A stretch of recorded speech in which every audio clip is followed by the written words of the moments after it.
Hello friends, welcome to exam times day के YouTube channel. तो आज हम लोग देखने वाले हैं दिल्ली पुलिस कांस्टेबल मैथ्स के प्रीवियस ईयर के क्वेश्चंस जो कि पूछे गए थे 14 नवंबर 2023 को फर्स्ट शिफ्ट में।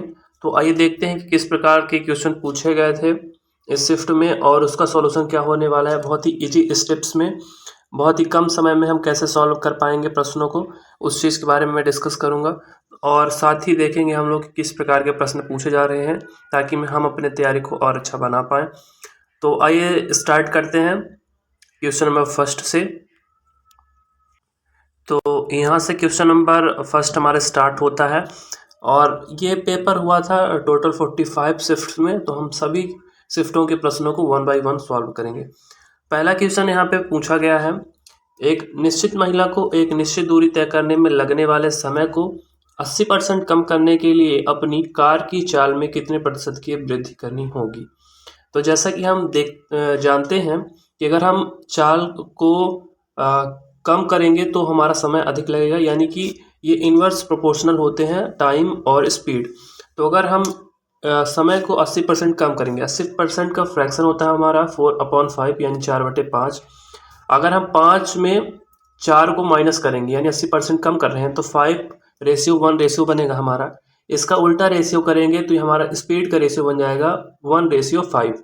यहाँ पे हम अगर देखें तो हम 4 का इंक्रीमेंट कर रहे हैं, 4 अनुपात हम बढ़ा रहे हैं अपनी चाल को। तो कितना बढ़ा रहे हैं, 4 बढ़ा रहे हैं 1 पे, यहाँ पे 1 लिखा हुआ है, 1 पे इंटू 100 करेंगे तो ये हमारा हो जाएगा 400। तो हम अपनी चाल को 400% हमको बढ़ाना पड़ेगा।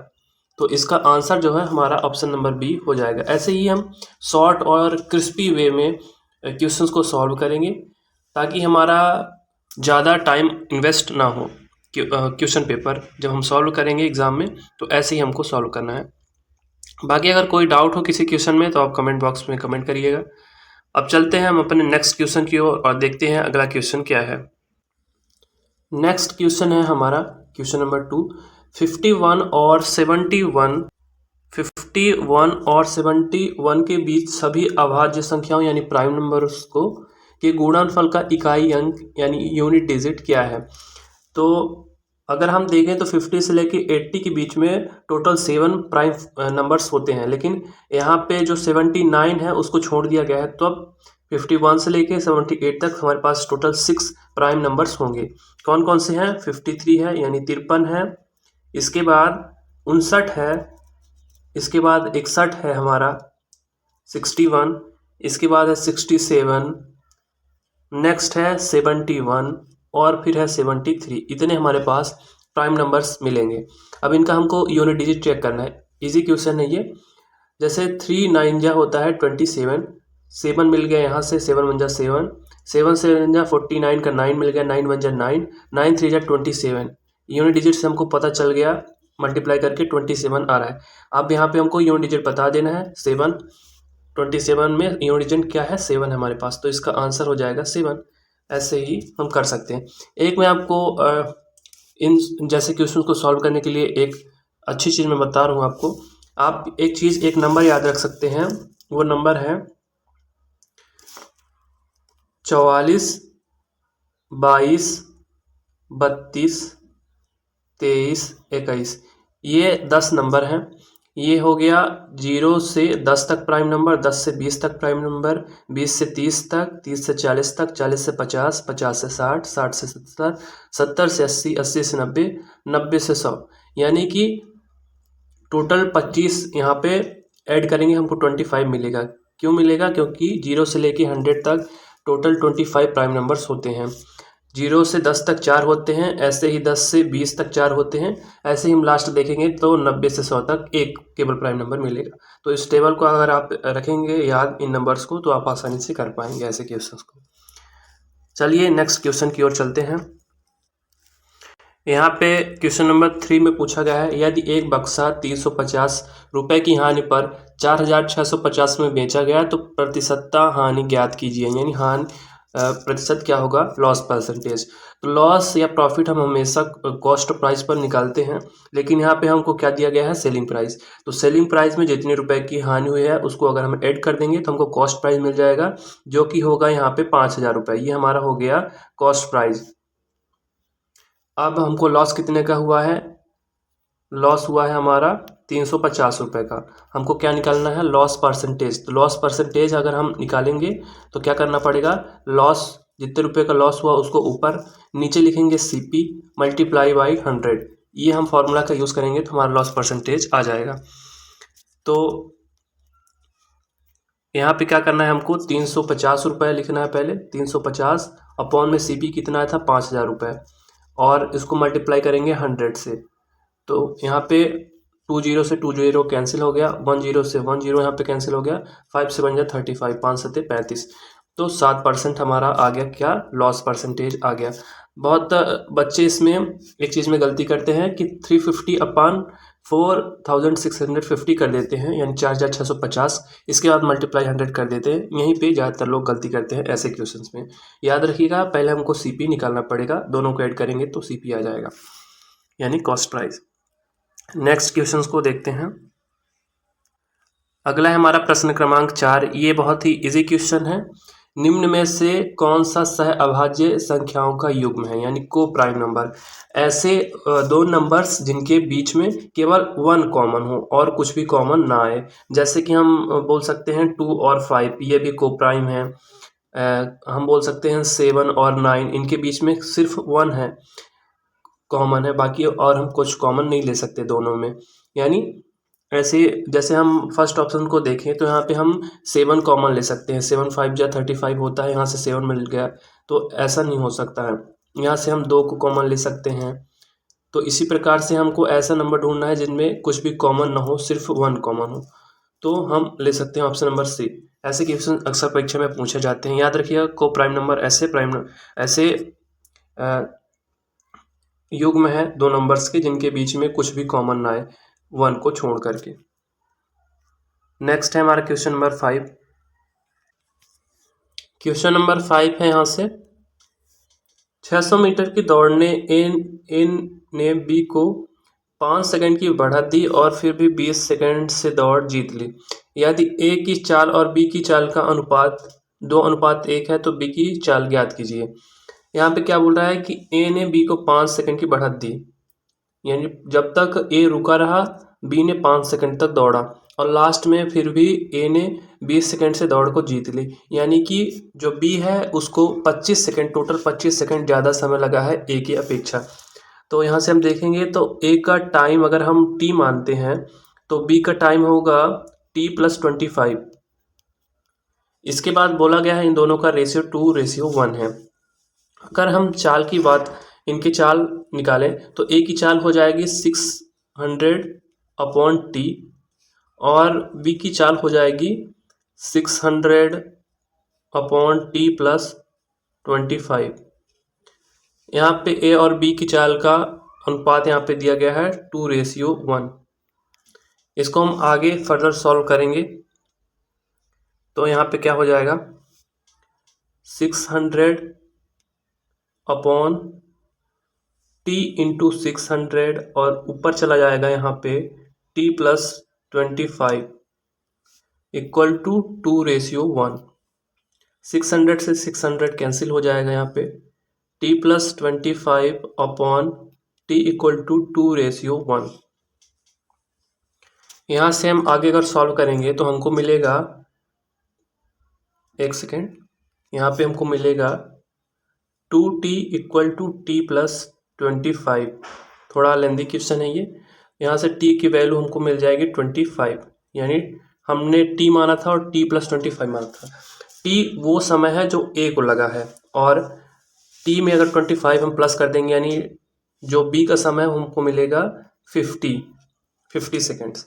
तो इस प्रकार हमको टाइम मिल गया। अब हमको चाल बतानी है, बी की चाल ज्ञात कीजिए। तो बी का जो समय लगा है वो लगा है 50 सेकेंड, और ये जो रेस है टोटल 6 मीटर की है, अपॉन में हम 50 करेंगे तो हमको क्या मिलेगा यहाँ पे 12, जो 12 सेकेंड ये हो जाएगा बी द्वारा लिया गया समय।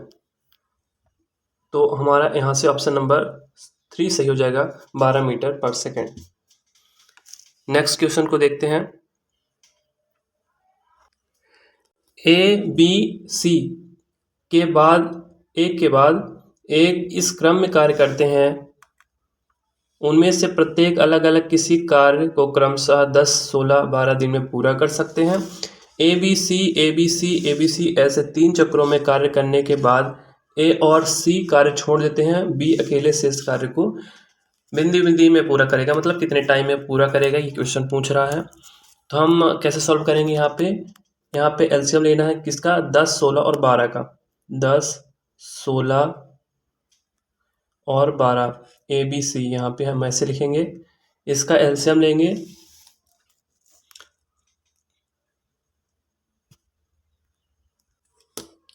यहाँ से इन तीनों का एलसीएम आ जाएगा 240 अगर आप निकालेंगे। फिर यहाँ पे हमको इनकी कैपेसिटी लिखनी है, क्षमता लिखनी है, तो 10 से डिवाइड करेंगे तो यहाँ पे आ जाएगा 24, 16 से डिवाइड करेंगे तो यहाँ पे आ जाएगा 15 और यहाँ पे 12 से डिवाइड करेंगे तो यहाँ पे आएगा 20। यानी सी की क्षमता 20 है, बी की क्षमता 15, ए की क्षमता 24 है। अब क्या करना है हमको? 3 चक्रों में कार्य करते हैं ABC के फॉर्म में। तो पहले ABC को अगर हम इन तीनों की क्षमता को जोड़ेंगे तो यहाँ पे हमको मिलेगा 59 और 59 में हम 3 का मल्टीप्लाई करेंगे तो ये हमको मिलेगा यहाँ पे 177। अब 177 ये तीनों जब साथ मिलकर कार्य करते हैं तब का समय है। तो टोटल जो हमारा कार्य है उसमें 177 जो हो चुका है उसको घटाएंगे, यहाँ पे माइनस करेंगे तो यहाँ पे हमको मिल जाएगा 63। अब क्या करना है? ये पूछा गया यहाँ पे कि जो बी है वो शेष कार्य को कितने दिनों में करता है। शेष कार्य कितना बचा हमारा? 63। बी की क्षमता हमने निकाला है 15, तो 3 से इसको कैंसिल करते हैं, यहाँ पे आएगा 21, यहाँ पे आएगा 5। अब इसको हम फ्रैक्शन के रूप में लिखते हैं, मिक्स्ड फ्रैक्शन में। तो 5 चौको 20 और 5 एकम 5, यहाँ पे इसका आंसर आ जाएगा 5 चौको 20 प्लस 21/5 यानी 4 होल 1/5 इसका आंसर हो जाएगा। इजी क्वेश्चन था टाइम एंड वर्क का। थोड़ा लेंदी हो जाते हैं, टाइम एंड वर्क वाले क्वेश्चन को थोड़ा लेंदी बनाया जाता है जानबूझकर। यहाँ पे देखते हैं नेक्स्ट क्वेश्चन को। जो नेक्स्ट क्वेश्चन है उसमें पूछा गया है 2 संख्याओं के एलसीएम और एचसीएफ का गुणनफल 48 है, यानी मल्टीप्लिकेशन। दोनों संख्याओं का अंतर 13 है, संख्याएं ज्ञात कीजिए। तो इस क्वेश्चन को हम लोग ऑप्शन से सॉल्व करेंगे क्योंकि ऑप्शन से हमको थोड़ा इजी पड़ेगा। जैसे ऑप्शन नंबर फर्स्ट है हमारा यहाँ पे 10 और 23, इन दोनों का एचसीएफ तो 1 मिल गया और अब सारे का मैं पहले आपको एचसीएफ निकाल कर बताता हूँ। यहाँ पे सेकंड ऑप्शन जो है यहाँ पे भी एचसीएफ 1 मिलेगा हमको, थर्ड ऑप्शन में भी एचसीएफ 1 मिलेगा और फोर्थ ऑप्शन में भी एचसीएफ हमको 1 मिलेगा। और यहाँ पे जो बोला हुआ है तो बोला है एचसीएफ इंटू एलसीएम हमको 48 चाहिए। जब हमको एचसीएफ 1 मिल चुका है तो इसका मतलब हमको एलसीएम के रूप में 48 चाहिए और जो ऑप्शन हमको एलसीएम में 48 दे देगा यानी 48 दे देगा वही हमारा आंसर बन जाएगा। तो जो ऑप्शन नंबर फर्स्ट है हमारा 23 और 10, इसका एलसीएम हमको मिलेगा 230, तो ये तो हो नहीं सकता। सेकंड ऑप्शन हमारा है 3 और 16, इसका ही एलसीएम हमको 48 मिलेगा, बाकी किसी का नहीं मिलेगा हमको, इसलिए ऑप्शन नंबर बी यहाँ पे करेक्ट हो जाएगा। ऐसे भी हम सॉल्व कर सकते हैं। जब हम पेपर में यानी एग्ज़ाम में क्वेश्चन को सॉल्व कर रहे हो तो हमारी नज़र ऑप्शन में भी रहनी चाहिए, इससे हमारा टाइम जो है वो बचता है। अब हम देखते हैं नेक्स्ट क्वेश्चन को। क्वेश्चन नंबर 8 है हमारे सामने। x = 5 दिया गया है, y = 8 दिया गया है, तो हमको यहाँ पे फ्रैक्शन के रूप में यहाँ पे कुछ दिया गया है x+1/y-1, इनको पहले निकालना पड़ेगा हमको। इन x और y का जो वैल्यू है उसको पुट करके यहाँ पे फ्रैक्शन के रूप में निकालना है। जैसे फर्स्ट का हो जाएगा हमारे यहाँ पे 6/7 हो जाएगा पहला, दूसरा हो जाएगा यहाँ पे 10/13, नेक्स्ट होगा 9/9 और फिर लास्ट वाला हो जाएगा यहाँ पे 9/7।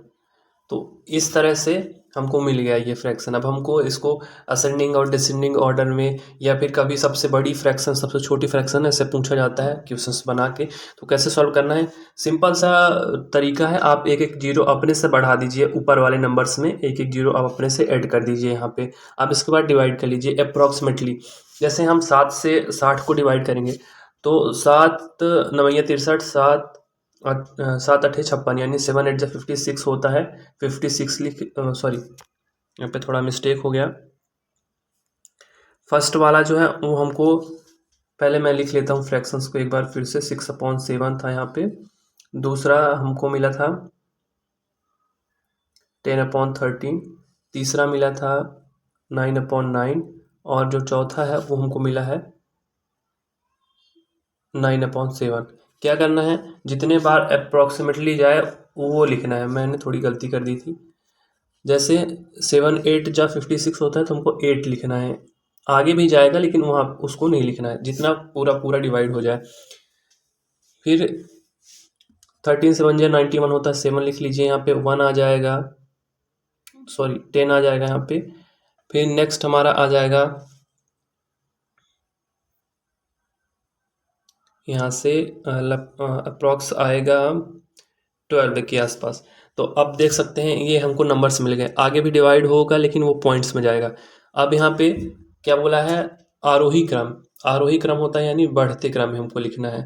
पहला छोटा फ्रैक्शन, फिर उससे बड़ा, फिर उससे बड़ा। सबसे पहले सेकेंड सबसे छोटा क्या है, 7 है, उसके बाद 8 है, उसके बाद 10 है, उसके बाद 12 है। तो ऐसे ही हमको फ्रैक्शन देख लेना है। 7 हमको कहाँ से मिला है, 100/13 यानी सेकेंड वाले फ्रैक्शन से सेकेंड वाला सबसे शुरू में हो जाएगा। यहाँ पे आप देख सकते हैं। उसके बाद हमारा फर्स्ट वाला होगा, उसके बाद थर्ड वाला, उसके बाद सबसे लास्ट वाला यहाँ पे दिया गया है। तो इस प्रकार से हम इसको सॉल्व कर सकते हैं।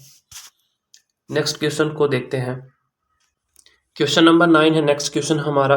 1500 की राशि पर 3 वर्ष के लिए 5% वार्षिक दर से साधारण ब्याज। ये तो बहुत ईजी क्वेश्चन बन गया सिंपल इंटरेस्ट से।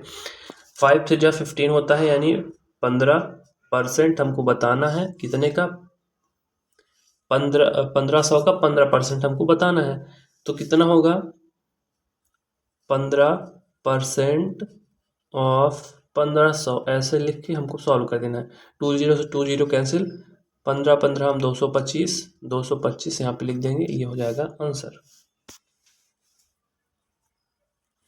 अगला है हमारा प्रश्न क्रमांक 10। एक कक्षा में 50 छात्र हैं, 20 छात्रों के औसत अंक 70 है और शेष 30 छात्रों के औसत अंक 80 हैं। पूरी कक्षा के औसत अंक ज्ञात कीजिए।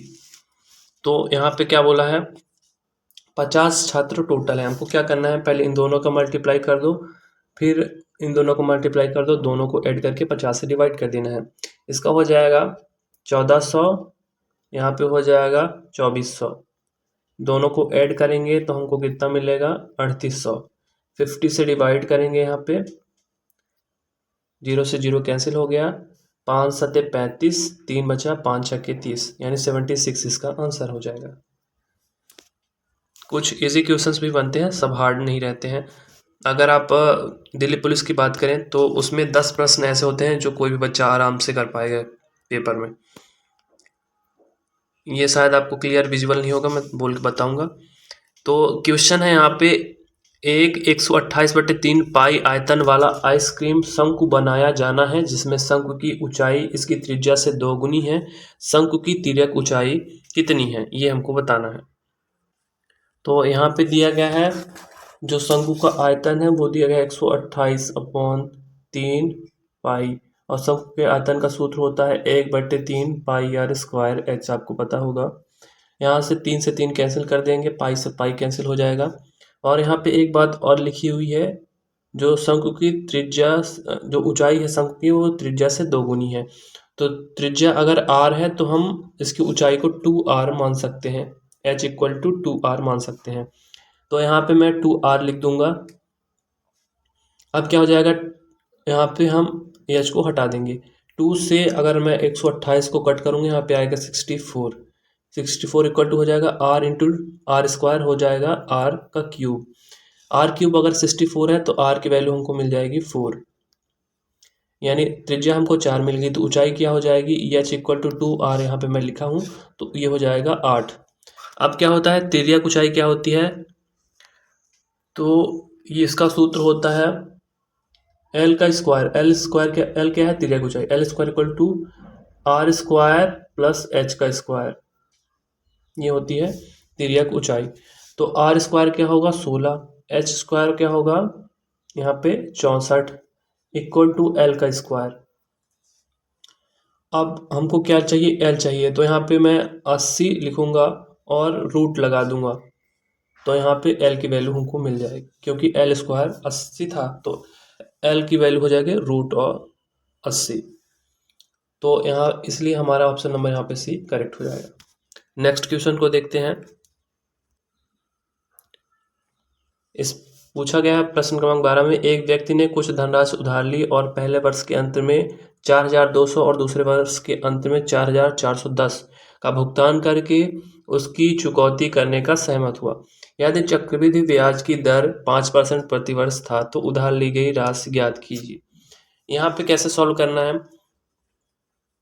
क्योंकि जो रेट ऑफ इंटरेस्ट है हमारे पास 5% है और पहले वर्ष के अंत में 4,200 का उसने भुगतान किया, तो अगर हम 100 माने तो 100 में हम क्या कितना भुगतान करेंगे, फर्स्ट ईयर में 105 का, 105% हमको पे करना है।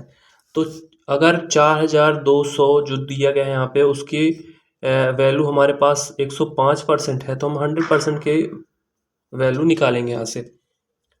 तो यहाँ पे कितना हो जाएगा, यहाँ पे हो जाएगा 21, यहाँ पे हो जाएगा 20, इसको कट करेंगे, 21 दूनी 42 यानी 200 और 2 दूनी 4 यानी 4,000 हमको मिल जाएगा, जो फर्स्ट ईयर का हमारे पास क्या है प्रिंसिपल है।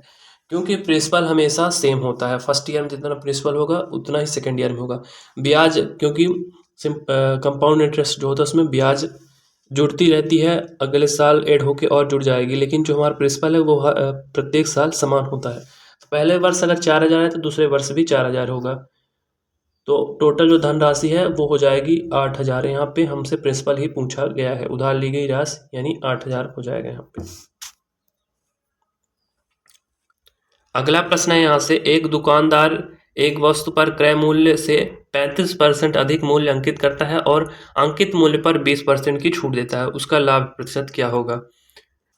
तो यहाँ पे हम मान लेते हैं कि जो हमारा सीपी है वो 200 है, 200 मान लेते हैं, ये हमारा सीपी है, ठीक है, कॉस्ट प्राइस है। 35% हम अधिक अंकित करेंगे तो ये हो जाएगा 270, 70 रुपये बढ़ जाएगा 35%, अगर 200 को 35% निकालेंगे तो 70 आएगा और 70 बढ़ जाएगा 270 हो गया। अंकित मूल्य पर 20% की छूट दी जाती है, तो इसको कितने में बेचा जाएगा, जो 270 की चीज़ है उसको 20% छूट देंगे तो 80% बेचेंगे, तो 80/100 करेंगे।